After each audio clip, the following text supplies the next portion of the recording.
Tonight at the Owensboro Health Regional Hospital, where Dr. Seuss's message, "A person is a person, no matter how small," rings especially true for their patients in the NICU. Today, past NICU babies and their families were invited back to the hospital for a Dr. Seuss-themed day of fun. Eyewitness News' Grace Haba was there during the green eggs and ham-filled event. Today, you are you. That is truer than true. There is no one alive who is youer than you. The words of Dr. Seuss are especially true for patients being granted NICU alumni status at the annual Owensboro Health Regional Hospital NICU Reunion. We love that part of our job. We love seeing them on the outside world. We spend a lot of time with the inside, but being able to see them after they've graduated from our NICU is fantastic. The hospital was transformed into a cat-in-the-hat wonderland filled with fun. Good job. Can you do it? To the staff at the hospital, each of the kids can move mountains. It reminds us of why we do what we do every day. I think everybody in every job can kind of forget what you do, but we love our job, we're passionate about it, and this is just probably the best reminder ever of what we do and why we do it. The event happens every year as a chance for the hospital staff and their past patients to reconnect. They helped us and take care of us. Like if we were thirsty or this or that, we didn't have to leave. We could stay with the twins. They were awesome. Yes. Very reassuring and so caring. Like there were nurses that cared for them just as much as we did. So we really enjoyed that.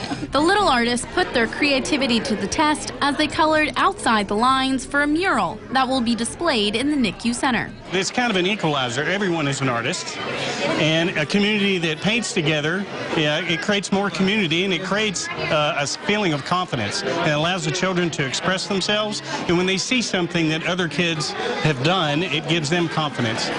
Families that attended could also have their car seats checked and take home free bicycle helmets to keep them safe on their journeys to all the places they'll go. Coordinators estimate 1,000 people, including NICU babies and their families, attended the event. Grace Haba, Eyewitness News. Sara Shanebuckler, the 16-year-old that had her own Christmas in July parade dedicated to her, has passed away. Sara had cerebral palsy, and in July, a neighborhood in Newburgh decorated their yards for her with their very best Christmas decorations. The town of Newburgh also designated July 20th as Sara Shanebuckler Day.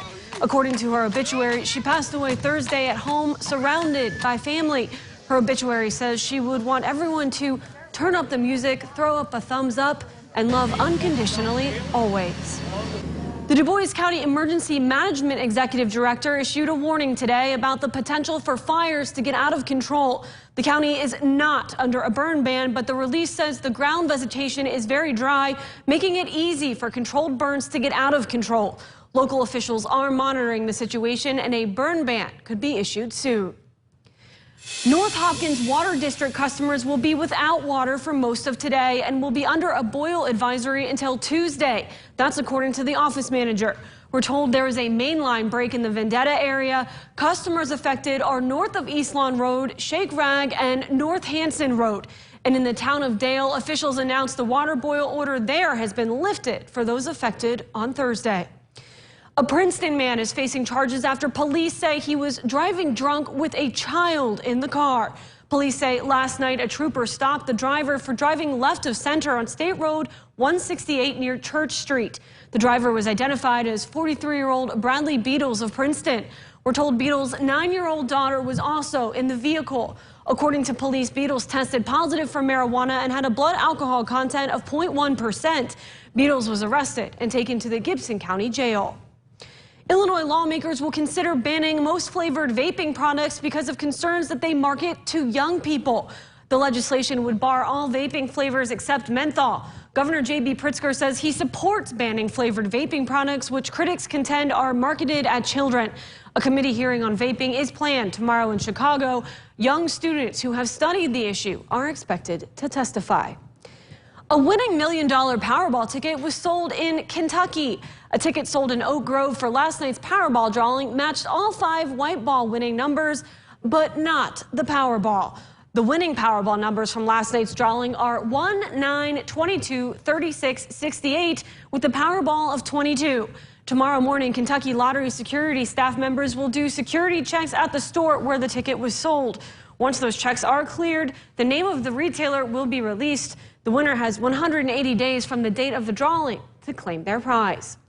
Still ahead tonight on Eyewitness News at 9, funeral services were this weekend for a 9-year-old girl in Kentucky who died in an accident on her bicycle. But first, meteorologist Wayne Hart is here with a look at your forecast. Wayne, we've got a little bit of rain heading our way. And rain is finally falling in parts of the tri-state right now. This is our best chance of rain in nearly a month, and it's with a cold front.